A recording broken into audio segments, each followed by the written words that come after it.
Good morning student. आज मी तुम्हाला संस्कृत हा विषय शिकवणार आहे. माझं नाव भावना कोल्हे. संस्कृत हा विषय आपण आज पाहणार आहोत. त्यामध्ये मी पहिले तुम्हाला पुस्तकाची ओळख करून देते आहे. पुस्तकाचं नाव आहे 12वी इयत्ता 12वीचं संस्कृतच्या पुस्तकाचं नाव आहे आल्हादः. आल्हादः पुस्तकाचं नाव आहे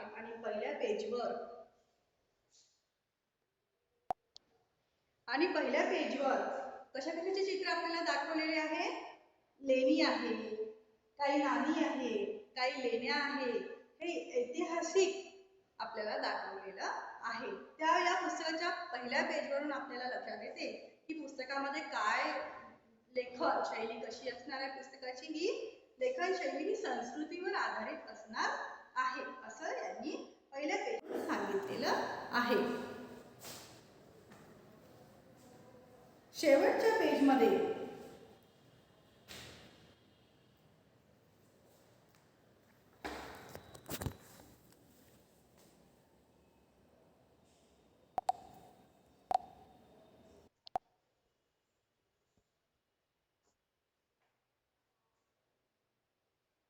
आपल्याला शेवटच्या पेजमध्ये हे 10 प्रकार सांगितलेले आहे, जे नाट्य प्रकार आहे. नाट्य प्रकारमध्ये आपल्याला 10 प्रकार हे दाखवलेले आहे मागच्या पेजवर. आणि एक वृत्तपत्रिका आहे. हे वृत्तपत्रिका ही आपल्याला सांगितलेली आहे. या वृत्तपत्रिकेचं नाव आहे आल्हाद पत्रिका आणि ही संस्कृत भाषेमध्ये असते. आणि संस्कृत भाषेमध्ये या पत्रिकेमध्ये काय न्यूज आपल्याला सांगितलेले आहे ते दाखवलेलं आहे. संस्कृत विश्व संमेलन संपन्न झालं ती बातमी आपल्याला सांगितलेली आहे. संस्कृत नाट्य महोत्सव झालेला आहे आणि 47 संस्कृतेत म्हणजे 47 संसदेचे सदस्य यांनी काय घेतली आहे, संस्कृत भाषेमध्ये शपथ घेतलेली आहे. हे वृत्तपत्रामध्ये सांगितलेलं आहे. अशा प्रकारे आपल्याला आल्हाद या पुस्तकामध्ये एकूण किती 7 खंड आहे. म्हणजे सप्तम मंडलम 7 खंड आहे. त्यामध्ये सर्वात प्रथम मंडलम मध्ये आहे सुगम संस्कृत. त्यामध्ये व्यवहारिक सूचना दिलेल्या आपल्याला काहीतरी व्यवहारिक सूचना दिल्या आहेत. त्या आपल्याला चित्रानुसार दाखवलेलं आहे आणि त्या सूचना काय म्हणतात आहे हे आपल्याला सांगितलेलं आहे. द्वितीय मंडलम मध्ये आपल्याला 5 पाठ आहे, पद्य आहे आणि तृतीय मंडलम मध्ये गद्य आहे, 3 गद्य आहे. चतुर्थ मंडलम मध्ये आपल्याला साहित्य परिचय आहे आणि पंचम मंडलम मध्ये आपल्याला नाट्य कलश हे सांगितलेले आहे. आणि षष्टम मंडलम मध्ये आपल्याला लेखन कौशल्य ही सांगितलेले आहे. लेखन कौशल्य आपल्याला कशा प्रकारे करायला पाहिजे हे त्यांनी सांगितलेलं आहे. सप्तम मंडलामध्ये आपल्याला व्याकरण हे सांगितलेलं आहे की व्याकरणामध्ये आपल्याला काय काय येऊ शकतं हे पण सांगितलेलं आहे. तर अशा प्रकारे हे 7 मंडलम आहे आणि त्यामध्ये 12वीचा हा अभ्यासक्रम आपल्याला आल्हाद पुस्तकामध्ये दिलेला आहे. चला तर आपण पाहूया. सगळ्यात प्रथम पाहूया आपण की प्रथम मंडलम मध्ये सगळ्यात प्रथम आहे व्यवहारिक सूचना आणि दुसऱ्यामध्ये व्यवहारिक शब्द स्तबक. प्रथम मंडलम इतकं सोपी आहे की तुम्ही ते जर पाठ केलं तर पूर्णपैकी पूर्ण मार्क्स यामध्ये मिळवू शकतात. त्यामुळे हे मार्क्स कव्हर करण्यासाठी हे आपल्याला 2 भाग पाठ करणं अत्यंत आवश्यक आहे. यांचे चिन्ह पण आपल्याला पाठ करणं आवश्यक आहे. त्यामुळे आपल्याला जास्तीत जास्त मार्क्स संस्कृतमध्ये मिळू शकते. इथे कुठेही मार्क्स आपले गेले नाही पाहिजे. समजलं. चला तर आपण आता व्यवहारिक सूचना बघूया. व्यवहारिक सूचनामध्ये सर्वप्रथम अशा प्रकारे तुम्हाला चित्र दिलेले राहील, अशा प्रकारे तुम्हाला चिन्ह दिलेले राहील आणि त्याखाली तुम्हाला त्याची नावं लिहायची आहे की चिन्ह तुम्हाला कोणती व्यवहारिक सूचना देत आहे किंवा तुम्हाला नावं दिले राहील आणि ती सूचना तुम्हाला काढावी लागेल. यापैकी कोणतं पण तुम्हाला विचारू शकते. पण तुम्हाला चित्र दिलेलं राहील आणि तुम्हाला खाली त्याची नावं लिहावं लागेल की ती सूचना तुम्हाला काय सांगते आहे याचं नाव तुम्हाला इथे लिहावं लागेल. तर पहिली सूचना आहे पाठशाला अग्रे. पाठशाला 2 मुलं आहे ते सोबत मिळून जात आहे असं चिन्ह आपल्याला दाखवलेलं आहे आणि त्या चिन्हामध्ये आपल्याला पाठशाला अग्रे म्हणजे पुढे शाळा आहे असं सांगितलेलं आहे. दुसरं आहे गतिरोधक अग्रे. म्हणजे काय आहे, गतिरोधक, पुढे गतिरोधक आहे म्हणजे पुढे आपल्याला हळू जायचं आहे, गतिरोधक आहे असं चिन्ह दाखवलेलं आहे. एक दिशया गंतव्यम म्हणजे एक दिशा गंतव्यम म्हणजे एक दिशया गंतव्यम म्हणजे एका दिशेने तुम्हाला जायचं, एक मार्गी रस्ता आहे आणि एका मार्गाने तुम्हाला जायचं आहे. प्रवेश निषिद्ध, याने आपल्याला म्हणजे तुम्हाला अशी जर गुण दिले असेल तर अशी जर गुण दिले असेल तुम्हाला तर हे काय होईल, प्रवेश निषिद्ध म्हणजे इथे प्रवेश करण्यास मनाई आहे असं सांगितलेलं आहे. दुसरा आहे संकुचित मार्ग अग्रे, म्हणजे काय होत आहे, मोठा मार्ग आहे आणि तो संकुचित होत चाललेला आहे, तो छोटा होत चाललेला आहे. तर त्याचं चिन्ह कसं राहील, मोठा रस्ता आणि तो संकुचित होत चाललेला आहे. याचं तुम्हाला लिहावं लागेल की काय, संकुचित मार्ग अग्रे. अग्रे म्हणजे समोर, समोर मार्ग कसा आहे तुमचा, हा संकुचित आहे असं सांगणारे हे चिन्ह आहे. दुसरा दक्षिण वलन निषेध, निषेध म्हणजे मनाई, निषेध म्हणजे मनाई आहे. दक्षिण वलन निषेध म्हणजे दक्षिण वलन म्हणजे उजवीकडे वळू नये, उजवीकडे वळू नये असं सांगितलं त्यांनी, उजवीकडे वळण्यास मनाई आहे असं सांगितलेलं आहे. दक्षिण वलय अग्रे म्हणजे दक्षिण वलय अग्रे म्हणजे पुढे उजवीकडे वळा. जर असं नाहीची खूण असेल, नाहीची खूण असेल तर वळू नका आणि नाहीची खूण जर नसेल किंवा नाहीचं चिन्ह जर नसेल तर काय करायचं, उजवीकडे तुम्हाला वळायचं आहे असं इथे सांगितलेलं आहे. विरमत, विरमत म्हणजे काय, विरमत म्हणजे थांबा. त्याचं चिन्ह कसं दिलेलं राहील तुम्हाला, विरमत म्हणजे थांबा आणि इथे लाल अक्षराने लिहिलेलं आहे, त्याला काय, विरमत म्हणजे थांबा. तीव्र अवरोह, तीव्र अवरोह म्हणजे उतार, तीव्र अवरोह आहे असं चिन्ह तुम्हाला जेव्हा दाखवेल तेव्हा काय करायचं आहे, आपल्या गाडीची स्पीड कमी करायची आहे म्हणजे तीव्र अवरोह आहे. तीव्र आरोह, आरोह म्हणजे काय, आरोह म्हणजे चढणे, अवरोह म्हणजे उतरणे. काय, अवरोह, अवरोह म्हणजे उतरणे, अवरोह म्हणजे काय होते, उतरणे है ना. आणि आरोह, आरोह म्हणजे चढणे, समजलं मला, चढणे, उतरणे, अवरोह आणि आरोह म्हणजे चढणे. तर इथे दिलाय तीव्र अवरोह म्हणजे तीव्र उतार आणि तीव्र आरोह म्हणजे तीव्र चढण असं दिलेलं आहे. पादचारी पारगमनम, पादचारी पारगमनम म्हणजे रस्ता ओलांडताना पायीचा मार्ग. काय सांगितलंय, पादचारी म्हणजे पायी चालणे, चारी म्हणजे चालणे, पायी चालणे. पारगमनम, गमनम म्हणजे जाणे किंवा फिरणे, जे काही आपण ज्या जागी आपण जातो त्याला गमन करणे म्हणतात. तर मग काय झालं, पादचारी गमनम म्हणजे पुढे कसा रस्ता आहे म्हणते, पायी चालायचा रस्ता आहे. त्याचं चिन्ह दिलेलं आहे, एक माणूस काढला आहे आणि त्याचं असं रस्ता दिलेला आहे, त्याला काय म्हणतात, पादचरण. चक्रासंद मार्ग, चक्रासंद मार्ग म्हणजे, चक्रासंद म्हणजे जे विकलांग आहे, त्यांना चालता नाहीये, ते कशावर राहतात, चेअरवर.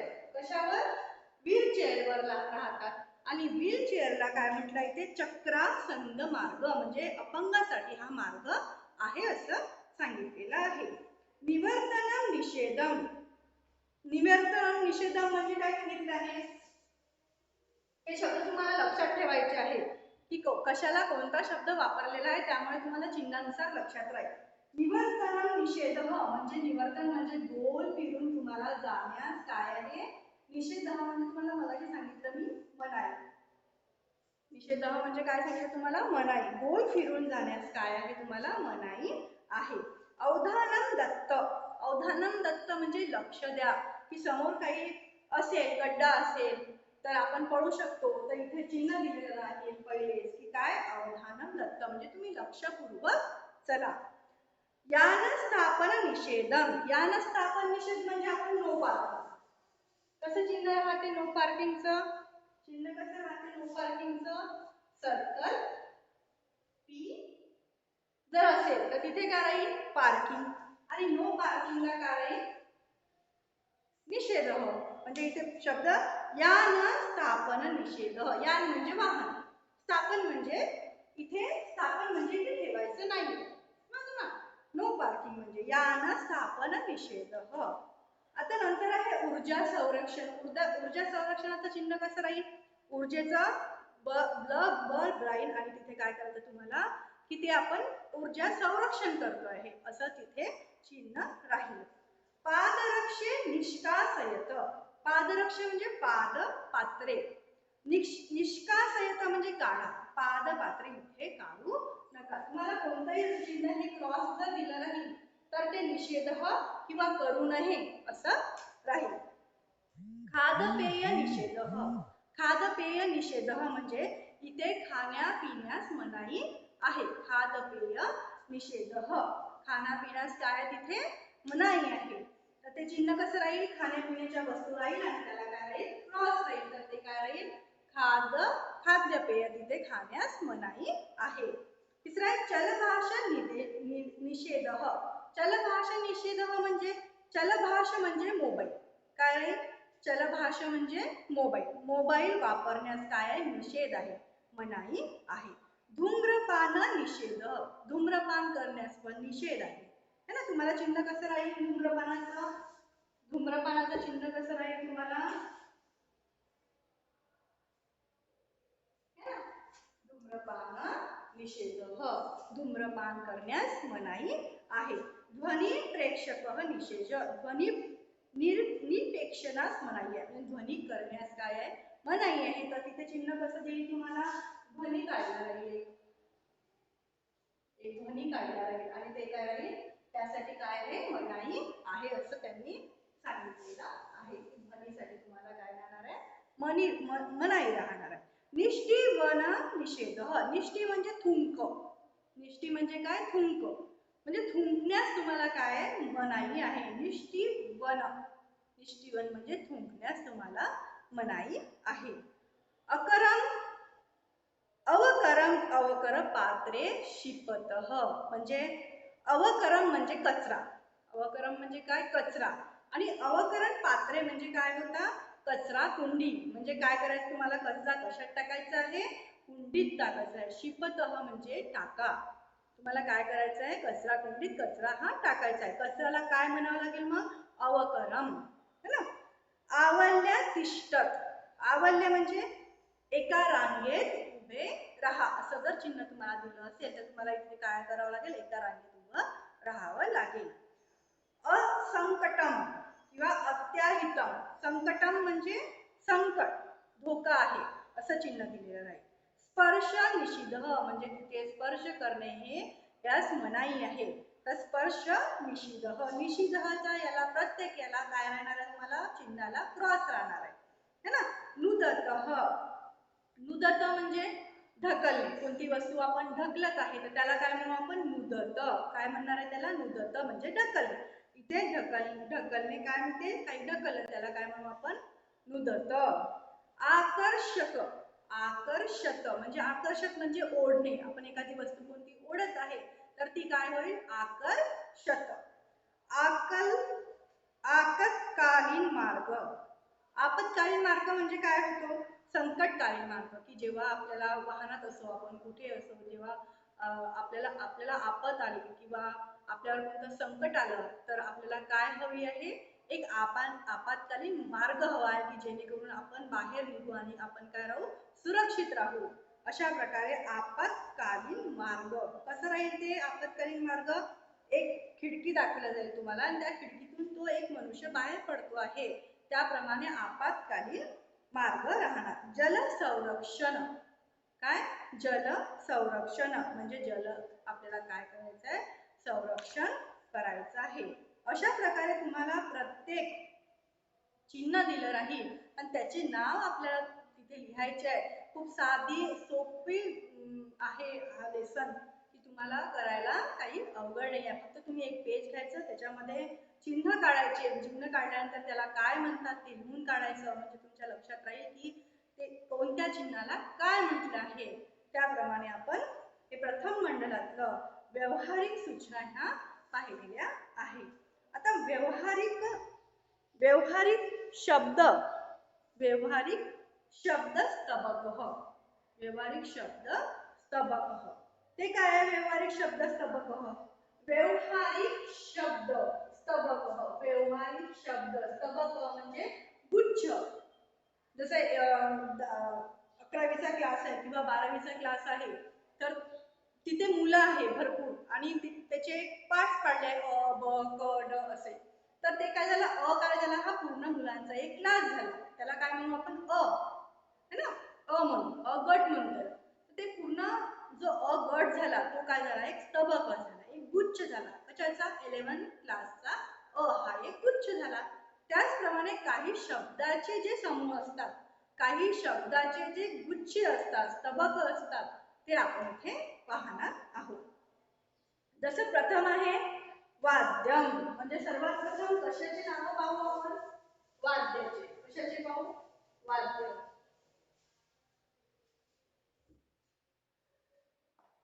सर्वात प्रथम आपण वाद्यांची नावं म्हणजे वाद्य कोणकोणत्या प्रकारचे असतात आणि त्यांना काय काय म्हणतात हे आपण पाहणार आहोत. वाद्यम है ना वाद्यम. सर्वात प्रथम वाद्यम मधलं पहिलं नाव आहे किंकिणी. किंकिणीला काय म्हणतात? घुंगरू. घुंगरू सारखं एक वाद्य असतं त्याला किंकिणी. वीणा. वीणा तर आपल्या सर्वांना माहितच आहे. वीणा सतारी सारखे तंतुवाद्य म्हणजे ते तंतुवाद्य आहे वीणा. सतर तंत्री. संतूर. संतूरला काय म्हणतात संस्कृतमध्ये? शततंत्री. वेणू. वेणू ही म्हणजे बासरी. बासुरी आपल्याला सर्वांना माहितच आहे त्याला आपण संस्कृतमध्ये काय म्हणतो? वेणू. संवादिनी. सूरपेटी. संवादिनी काय? आपण हार्मोनियम सगळ्यांनाच माहिती आहे. हार्मोनियमला संस्कृतमध्ये काय म्हणतात? संवादिनी. सूर्यम. तुर्यम म्हणजे तुतारी. एक तुतारी राहते वाद्य प्रकार. तालव म्हणजे टाळ. टाळ माहितच असावं तुम्हाला. वारकरी संप्रदायामध्ये कीर्तनात किंवा कीर्तन सोहळ्यात आपण काय वाजवतो? वारकरी संप्रदायामध्ये टाळ वाजवण्यात येतं त्याला काय म्हणतात? टाळ. त्याला संस्कृतमध्ये ताल म्हणतात. पनवह छोटा ढोल. पनवला काय म्हणतो? छोटा ढोल. धक्का दोन नगारे. नगारे ढोल सारखे पण दोन नगारे असतात त्याला धक्का. भेरी म्हणजे नगारा. नगारा एक आणि धक्का म्हणजे दोन नगारे. समजलं? यातील वाद्य प्रकारात तुम्हाला ही नावे लक्षात ठेवायची आहे. ती नावे तुम्हाला लिहायला येणार आहे की याला काय म्हणतात. ही नावे तुम्हाला पाठ करायची. दुसरा स्तबक दिलाय नाट्यम म्हणजे काही नाट्य प्रकारातले तुम्हाला इथे मध्ये काही शब्द दिलेले आहेत. नाट्यम त्या प्रकारात तुम्हाला काही शब्द दिलेले आहेत की त्या नाट्य प्रकारात कोणकोणते शब्द येतात आणि त्याला काय म्हणतात संस्कृतमध्ये सांगितलेलं आहे. संहिता. संहिता म्हणजे पटकथा. जी पटकथा असते स्क्रिप्ट असते जे आपण लिहितो किंवा जी वाचतो ज्यानुसार नाटक बनते त्याला काय म्हणतो आपण? संहिता. उत्कर्ष बिंदू. ही उत्कर्ष बिंदू म्हणजे परमोच्च बिंदू. क्लायमॅक्स म्हणजे नाटकाच्या शेवटी क्लायमॅक्स येतो त्यामुळे नाटकाला वेगळीच एक कलाटणी मिळते त्याला काय म्हणतो? तर परमोच्च बिंदू. त्याला संस्कृतमध्ये आपण काय म्हणतो? उत्कर्ष बिंदू. नृत्य नाट्यम. नृत्य नाटिका. नृत्य नाट्य म्हणजे आपण त्या नाटकामध्ये नृत्य आणि हावभाव करूनच नाट्य प्रकार सांगतो. आपण बोलून किंवा आपण सांगून ते नाट्य प्रकार प्रदर्शित करू शकत नाही. आपण काय करतो? ते नाट्य हावभाव करून पूर्ण करतो त्याला काय म्हणतात? नृत्य नाट्य. नृत्य करून आपण तो नाटक सादरीकरण करू शकतो. गीतिनाट्य. गीतिनाट्य म्हणजे गायन. गायन किंवा संगीताद्वारे आपण नाट्य प्रदर्शित करतो. नाट्य प्रदर्शित केले जाते त्या नाट्याला काय म्हणतो आपण? गीत नाट्यम. रंगसूचना म्हणजे रंगमंचावरचे पात्राचे नियोजन काय आहे ते त्यांनी कुठे उभं राहायला पाहिजे कुठे उभे राहून त्यांनी बोलायला पाहिजे त्यांनी थोड्या वेळाने काय करायला पाहिजे हे जे राहते ही सूचना राहते. रंगसूचना. संस्कृतमध्ये त्याला म्हणतात रंगसूचना. कथा वस्तू. कथानक म्हणजे जो कथानक असतो. कथानक म्हणजे काय म्हणता येईल त्याला? आपण हिरो. जो कथानक असतो तो त्या कथानकाच्या अवतीभवती कथा फिरत असते त्याला काय म्हणतो आपण? कथानक. मंच सज्जा म्हणजे स्टेज.